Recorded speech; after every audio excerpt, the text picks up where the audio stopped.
কখনো এমন কোনো বাড়ির কথা শুনেছেন যেখানে ইচ্ছা করে কোনো আয়না রাখা হয় না? একটি বাড়ি যেখানে সবকিছু স্বাভাবিক মনে হলেও কিছু অদৃশ্য নিয়ম মেনে চলতে হয়, আর সেই নিয়ম ভাঙলেই শুরু হয় অদ্ভুত সব ঘটনা।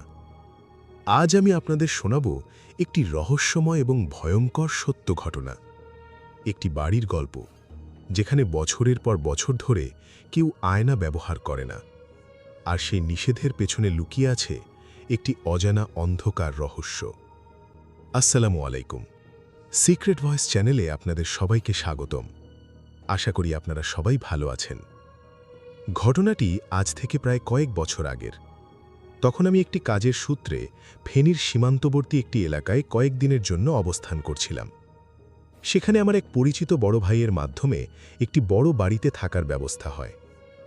বাড়িটি ছিল অনেক বড়, চারদিকে ঘন গাছপালায় ঘেরা এবং কিছুটা নির্জন পরিবেশে অবস্থিত।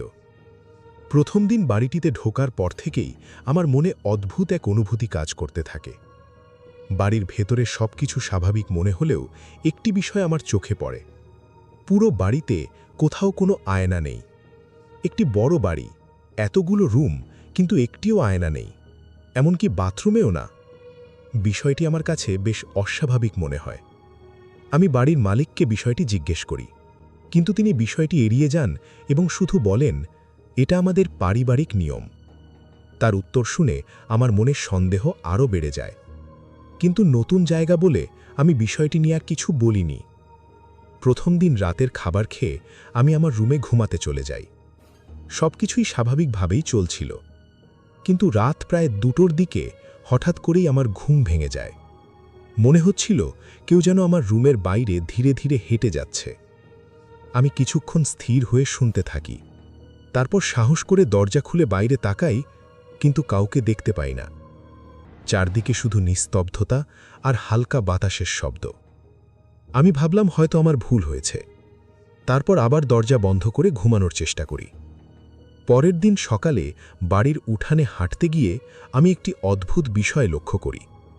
উঠানের এক কোণে একটি ছোট মাটির পাত্র রাখা আছে, তার ভেতরে গোলাপ জল ভরা। বিষয়টি আমার কাছে আরও রহস্যময় মনে হয়, কারণ একটি নির্জন বাড়ির উঠানে এভাবে গোলাপ জল রাখা, এটা খুবই অস্বাভাবিক। সেদিন রাতেও আবার একই ঘটনা ঘটল। রাত গভীর হলে আমার ঘরের সামনে দিয়ে যেন কেউ হাঁটছে এমন শব্দ শুনতে পেলাম। এবার আমি আর দেরি করলাম না, দরজা খুলে একটু দূরে তাকালাম, আর তখনই আমি দেখলাম উঠানের পাশে একটি অদ্ভুত ছায়ামূর্তি দাঁড়িয়ে আছে।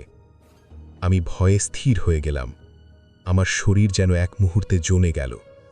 ছায়ামূর্তিটি কিছুক্ষণ দাঁড়িয়েছিল, তারপর হঠাৎ করেই আমার চোখের সামনে ধীরে ধীরে অদৃশ্য হয়ে গেল। আমি তখন এতটাই ভয় পেয়ে গিয়েছিলাম যে সারা রাত আর এক মুহূর্তও ঘুমাতে পারিনি। পরের দিন সকালে আমি বাড়ির এক বৃদ্ধ কর্মচারীর সাথে কথা বলি। তিনি প্রথমে কিছু বলতে চাইছিলেন না, বারবার এড়িয়ে যাচ্ছিলেন, কিন্তু অনেক অনুরোধ করার পর অবশেষে তিনি আমাকে একটি ভয়ঙ্কর সত্য কথা জানান। তিনি বলেন, এই বাড়িতে অনেক বছর আগে একটার পর একটা কয়েকজন মানুষের অস্বাভাবিক মৃত্যু হয়েছিল। তারপর থেকেই এই বাড়িতে অদ্ভুত সব ঘটনা ঘটতে থাকে। আমি বিস্ময়ে তার দিকে তাকিয়ে থাকি। তিনি আবার বলেন, তাই এই বাড়িতে আয়না রাখা সম্পূর্ণ নিষেধ করা হয়েছে, কারণ আয়নায় নাকি এমন কিছু দেখা যায় যা মানুষ সহ্য করতে পারে না। তার কথা শুনে আমার শরীর শিউরে ওঠে। মনে হচ্ছিল এই বাড়ির দেওয়ালের ভেতরেই কোনো অজানা রহস্য লুকিয়ে আছে। সেই রাতেই আমি একটি সিদ্ধান্ত নিই, আর এক মুহূর্ত এই বাড়িতে থাকব না।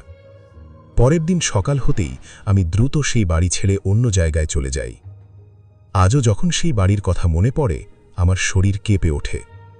জীবনে অনেক জায়গায় থেকেছি, অনেক অদ্ভুত ঘটনা দেখেছি, কিন্তু এমন রহস্যময় অভিজ্ঞতা আর কখনো হয়নি।